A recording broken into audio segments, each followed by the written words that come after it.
जय हिंद, जय भारत, जय श्री राम, सत श्री अकाल, सलाम वालेकुम। मैं आज आपका अपना गौरव नयन आपके समक्ष आया हूँ। हिंदुस्तान की ये अग्निपथ और अग्निवीर योजना के लिए ये एक कड़वी सच्चाई है। इसके लिए मैं आपके समक्ष आया हूँ क्योंकि ये कड़वा सच है कि पुरानी व्यवस्था और कानूनों को किसी भी तरह से बदलाव और सुधार के लिए अगर तैयार नहीं है कोई भी, तो किसी भी देश को आगे बढ़ने के लिए सुधार की ज़रूरत होती है। रोज़ हमें हमारे जीवन में सुधार की ज़रूरत होती है। हमारे मोबाइल फ़ोन में हर महीने एक नया अपडेट आता है और हम फ़ोन को अपडेट करते हैं। जो टीवी हम आज देख रहे हैं उसमें भी हर महीने नई टेक्नोलॉजी आ जाती है। जो 6 महीने पहले हम जो गाड़ी चलाते थे उसमें अब 6 महीने बाद नए फीचर आ गए हैं। 10 साल पहले आप जो गाड़ी चलाते इस्तेमाल करते थे या फ़ोन इस्तेमाल करते थे या जो टेक्नोलॉजी इस्तेमाल करते थे उसमें क्या है कि नए फीचर आ गए हैं। चाहे आप कोई घर बना रहे हो तो आज से 10 साल पहले जो आपने घर बनाया था या आज जो आप घर बना रहे हो तो उसमें भी नई टेक्नोलॉजी इस्तेमाल होती है। चाहे कंप्यूटर ले लो, चाहे लैपटॉप ले लो। तो जब हमारे हिंदुस्तान की सरकार ने सेना में, भारतीय सेना में भर्ती में होने वाली नई टेक्नोलॉजी लाई है, ये सब नया है।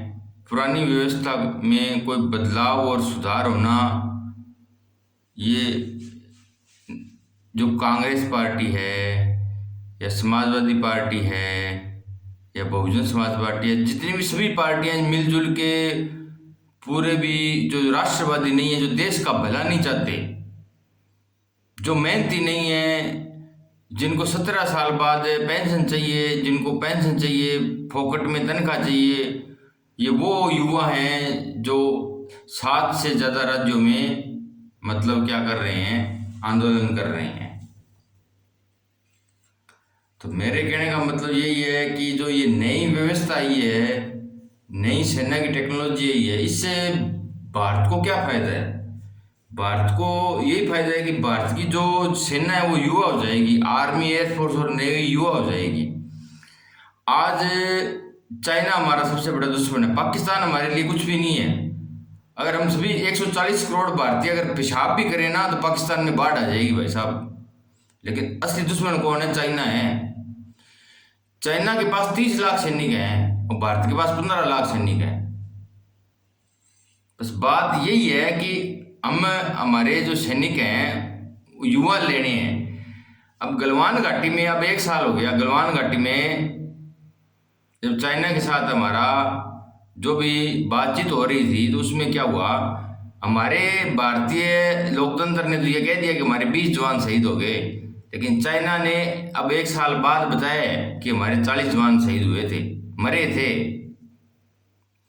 वो रोड है ना, रोड के ऐसे मेख होती है, मेख जैसे किले लगा के लाए थे और भारतीयों ने उनको काख में ना ऐसे निचोड़ दिया था, काख में पकड़ पकड़ के निचोड़ दिया था। जो कुंदा होता है ना, कुंदा, कुंदा मतलब जो राइफल होती है, बंदूक होती है, उसके कुंदे से मार मार के। भारतीय जवान की हाइट होती है 5 फुट 10 इंच, 6 फुट। उनकी हाइट 5 फुट से ऊपर नहीं थी किसी की, चाइनीज। उनकी आंखें क्या होती है, आंखें आंखें चिरमिश आंखें ऐसे होती है, ऐसे ऐसे, उनको दिखता ही नहीं पूरा। तो ये चीज़ है उनकी। 30 लाख जो आर्मी है चाइना की, उसको ये मैं चश्मा काले क्यों लगा रहा हूँ, क्योंकि मैंने लेजर लाइट लगवाया अभी इंदौर मध्य प्रदेश से। तो ये जो लाइट है, लाइट का इफेक्ट मेरी आंख में नहीं पड़ी, इसलिए मैं काले चश्मा लगा रहा हूँ। तो क्या बात है कि भी अब 7 से ज़्यादा राज्यों में इसका विरोध हो रहा है। अभी 4 साल में रिटायरमेंट हो जाएंगे, ये हो जाएंगे। तो आपके 4 साल में आपकी पहले साल 21,000 रुपये सैलरी होगी, दूसरे साल 30,000 रुपये सैलरी होगी, तीसरे साल 40,000 रुपये सैलरी होगी, चौथे साल 40,000 रुपये सैलरी होगी। जब आप रिटायरमेंट होगे तो आपको 11.25 लाख रुपये भी मिलेंगे। आपको अग्निवीर का प्रमाण पत्र मिलेगा, जिससे आप किसी भी सरकारी नौकरी में, जो सिविल की नौकरी है, उसमें आप अप्लाई कर सकते हैं। आपको एक गन का लाइसेंस मिल जाएगा। भाई साहब, आज आप किसी भी तहसील में या किसी भी विधानसभा क्षेत्र में या हो तो एमएलए सिर्फ 2 या 3 ही लाइसेंस दे सकता है, इतनी पावर होती है गन का लाइसेंस देने की। या आपके बाप दादाओं की जो पुश्तैनी लाइसेंस है वही आपके नाम चढ़ सकता है, गन का लाइसेंस। तो 4 साल नौकरी करके गन का लाइसेंस मिलेगा। आप बैंक में होमगार्ड की जॉब कर सकते हो, आपको गन का लाइसेंस मिल गया आपके पास। ये चीज़ है ना। आप इसके पॉजिटिव इफेक्ट देखो ना। जो भी राष्ट्र विरोधी ताकतें वो तो इसके नेगेटिव इफेक्ट बता रही है, मैं पॉजिटिव इफेक्ट बता रहा हूँ आपको लॉस क्या है। जहाँ पे अब 1,96,000 पोस्टें खाली पड़ी है, 1,96,000 पोस्टें खाली पड़ी है भारतीय सेना में, यानी 2 लाख। हर साल 50,000 रुपये 50 सैनिक लेंगे वो। पर 17 साल तक नौकरी करो बुजुर्ग। अब जो इंग्लैंड, जिन्होंने ब्रिटेन कहते हैं, वहाँ के जो सैनिक हैं उनकी औसत आयु 28 वर्ष है, भारत की औसत आयु 32 वर्ष है। अगर ये अग्निपथ योजना हमारे देश में लागू हो जाए तो हमारी औसत आयु 26 वर्ष आ जाएगी, हमारे युवा होंगे। भारत आज सबसे युवा देश है, सबसे युवा भारत में है, सबसे बड़ा लोकतंत्र भारत में है, ठीक है। तो युवा भारत की ताकत है। इस ताकत को आप इस्तेमाल करो ना। बस और ट्रेन चलाने में इस्तेमाल क्यों कर रहे हो। और जो भारतीय सेना में जाना चाहते हैं वो सैनिक नहीं हो सकते, वो जो बस और ट्रेनें चलाते हैं, 7 से ज़्यादा राज्यों में हिंसा कर रहे हैं, वो सब राष्ट्र विरोधी हैं या मोदी विरोधी हैं, योगी विरोधी हैं या बीजेपी विरोधी हैं। राष्ट्र विरोधी मानूंगा मैं।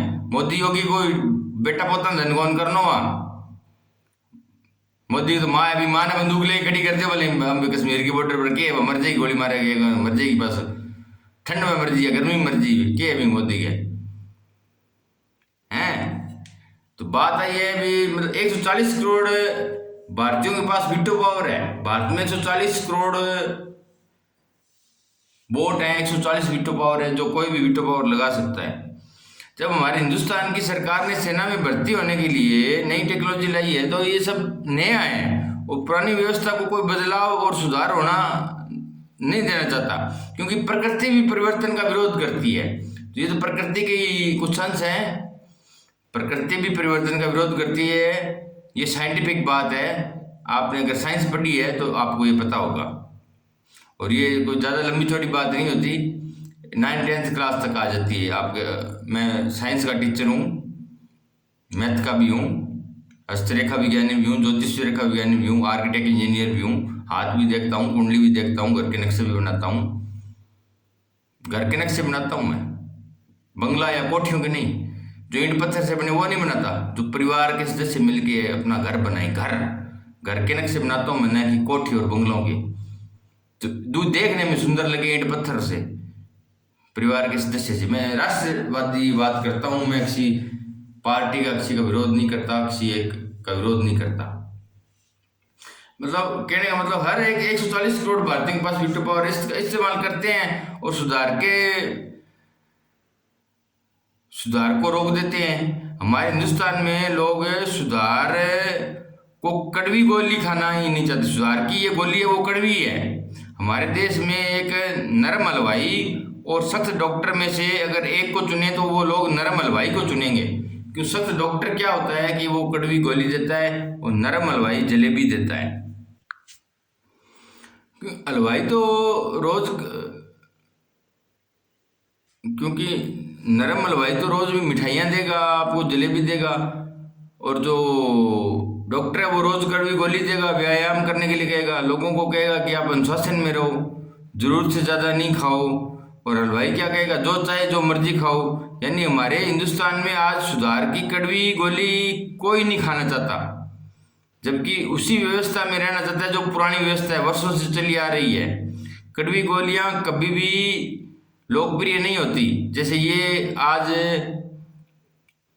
लोकप्रिय नहीं है कि जो अग्निपथ योजना है, जलेबी लोकप्रिय है। तो आज हमारे देश के युवाओं को समझना होगा कि फैसले 2 तरह के होते हैं, और दो तरह के फैसले अभी बताते हैं। क्या दो तरह के फैसले किस प्रकार से होते हैं? एक तो देश के युवाओं को समझना होगा कि फैसले जो देश के हित में हो, और दूसरा कि समाज के लोकप्रिय हो। यानी एक युद्ध है और दूसरा लोकप्रिय फैसला है। देश की लोकप्रिय सही हो यह जरूरी नहीं है। अक्सर जो फैसले लोकप्रिय होते हैं वो गलत होते हैं, जो फैसले सही होते हैं वो कड़वे फैसले होते हैं। और वो कड़वी गोली कोई खाना नहीं चाहता, जैसे डॉक्टर है और हलवाई है। मैं आपको एक सच्ची घटना बताता हूँ। वेनेजुएला एक देश है जिसमें दुनिया का सबसे ज्यादा कच्चा तेल और प्राकृतिक गैस भंडार है। वहां पे एक प्रधानमंत्री या राष्ट्रपति ने क्या किया कि लोगों को फ्री सब कुछ फ्री देने की बात कर दी। अमीर है गरीब उसको सब कुछ फ्री मिलेगा, रोटी पानी कपड़ा मकान मेडिकल पढ़ाई लिखाई सब कुछ फ्री मिलेगा। तो ये फ्री करने से उसको जो राष्ट्रपति या प्रधानमंत्री था उसकी जो सरकार है 13 साल चली। 13 साल में वहाँ के जो लोग इतने निठल्ले हो गए, उन्होंने काम करना बंद कर दिया और उस देश की अर्थव्यवस्था आज सबसे गरीब हो गई, क्योंकि वो आज से 13 साल पहले वो देश सबसे अमीर देश था, क्योंकि निठल्ले हो गए। और सबसे ज्यादा कच्चा तेल सबसे ज्यादा अमीर देश था वो, अमेरिका और रूस चाइना सबसे अमीर देश था, और आज वो सबसे गरीब देश है। क्यों? वहां के लोग निठल्ले हो गए। जैसे दिल्ली में बिजली फ्री कर दी केजरीवाल ने, फ्री कर दी, तो दिल्ली के ऊपर 3 लाख करोड़ का कर्जा है केंद्र सरकार का, बीजेपी सरकार का, भारतीय सरकार का, हिंदुस्तान सरकार का। 3 लाख करोड़ का तो कांग्रेस दिल्ली पे है, 3 लाख करोड़ का पंजाब पे है। अब वो भगवंत मान भी और कर्जा मांग रहा है कि मैं इनको ये फ्री कर दूं। भाई मेरे को तो फोकट में कुछ नहीं चाहिए, फ्री में एक दिन का भी नहीं चाहिए। मैं अपनी ईमानदारी मेहनत से कमाता हूं। आज वो कन्हैया लाल कह रहा है कि मोदी ने 15 लाख की बात कर दी, 15 लाख दिए नहीं। ऐसे ही वो सेना में भर्ती करके 20 लाख या 11 लाख नहीं देगा। सेना में भर्ती होगा तो उसका 1 करोड़ का लाइफ इंश्योरेंस होगा, और लाइफ इंश्योरेंस की किस्त गवर्नमेंट भरेगी। कोई जो सेना पे जवान शहीद होता है 1 करोड़ रुपए मिलेंगे। अब वो बोले 15 लाख देने का वादा किया था। भाई साहब 15 लाख मेरे पास आज, मैंने 2014 में मोदी ने वादा किया था, मैंने 15 लाख की कोई आस नहीं की। सबको 15 लाख मिल जाते तो पैसा हो जाता, काम कौन करता। मौके के आज मेरे 15 लाख रुपए ब्याज पे चल रहे हैं, 1 रुपया सैकड़ा, 15,000 रुपये महीना मेरे को 1 तारीख को कटक तो नहीं मेरे मोबाइल में आ जाए, फोन पे गूगल पे हूँ, मैं आराम हुआ ऐसे ही चला के सुते रहूँ, बाकी मेरी भी इनकम है, आबादी बात है। मेरा 15 लाख में 2014 मोदी की मैं हिम्मत करी, पढ़ायो लिखायो, चौक घिसो, मेरी एडी दुखण आ जाती, बैठना कुर्सी कौन देता। 6 घंटे की जगह मेरे को 8 घंटा पढ़ाता, एक्स्ट्रा क्लास लगवाता, संडे में छुट्टी कौन देता। 15 लाख कमाया मैं, आज 2022 में मेरा 15 लाख रुपया, मैं मोदी वाला 15 लाख मेरे करना है। मोदी ना दिया भले, मैं मोदी मैंने दिया है, बन के 15 लाख कमाओ, काम करो, मेहनत करो, देश हित में काम करो, राष्ट्रवाद बनो। तो ऐज का कड़क फैसला है, कड़वा फैसला है, देश हित में है। समाज में लोग पीढ़ियों को नहीं, मतलब जो देश में हित है वो, जैसे थारे घर को, परिवार को, समाज को, वार्ड को, गांव को, शहर को, जिले को, तहसील को, राज्य को विकास होगा, मुद्दा की बात है। तो आपने देखा होगा जब मरीज को कड़वी गोली दी जाती है तो खाने को मिलती है, तो कड़वी गोली के आगे चलकर उसका स्वास्थ्य अच्छा हो जाता है और डॉक्टर को वो धन्यवाद देता है। कड़वी गोली खाने के बाद डॉक्टर को धन्यवाद देता है। आज महात्मा गांधी की आत्मा बड़ी दुखी होगी, क्योंकि सत्य के खिलाफ लड़ने के लिए उन्होंने सत्याग्रह किया था। सत्य के खिलाफ, झूठ के खिलाफ लड़ने के लिए उन्होंने सत्याग्रह किया था, झूठ के खिलाफ लड़ने के लिए उन्होंने सत्याग्रह किया था। और आज क्या हो रहा है कि भ्रष्टाचार से बचने के लिए कांग्रेस इसका दुरुपयोग कर रही है, भ्रष्टाचार के बचने के लिए। क्योंकि ईडी हर रोज सैकड़ों मामलों में भ्रष्टाचारियों को पूछताछ के लिए बुलाती है, लेकिन आज राहुल गांधी को बुलाया, कल राहुल गांधी को बुलाया। आज मैं 19 जून 2022 को आपके समक्ष हूँ और आज मैं आपको वीडियो ये पोस्ट करूँगा। कल 20 जून 2022 को मेरा पुत्र है खिलाड़ी चौधरी, वो 3 साल का हो जाएगा। उसके जन्मदिन पर मैं आप सबको ये वीडियो तोहफे में दे रहा हूँ। पहले ही मैं आदमी को क्या दे सकता है? कुछ नहीं दे सकता, दुआ दे सकता है। मैं सभी भारतीयों को, सभी विश्व को शांति का संदेश देना चाहता हूँ। विश्वदेव कुटुंबकम भारत की एक बात है, विश्वदेव कुटुंबकम, पूरा विश्व मेरा परिवार है।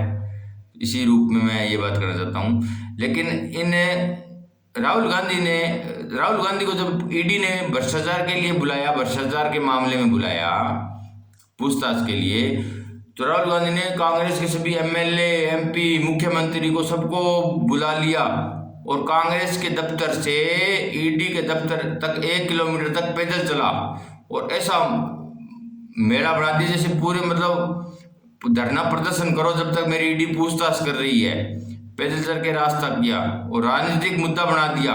देश विदेश के तमाम मीडिया, न्यूज चैनल उसको देखे और उनको लगे कि भी राहुल गांधी तो बहुत अच्छा है, इसकी तस्वीरें बने, इसकी वीडियो बने। वो यही चाहते हैं कि हिंदुस्तान के तमाम न्यूज चैनल पे उसकी बातें चले, राहुल गांधी की।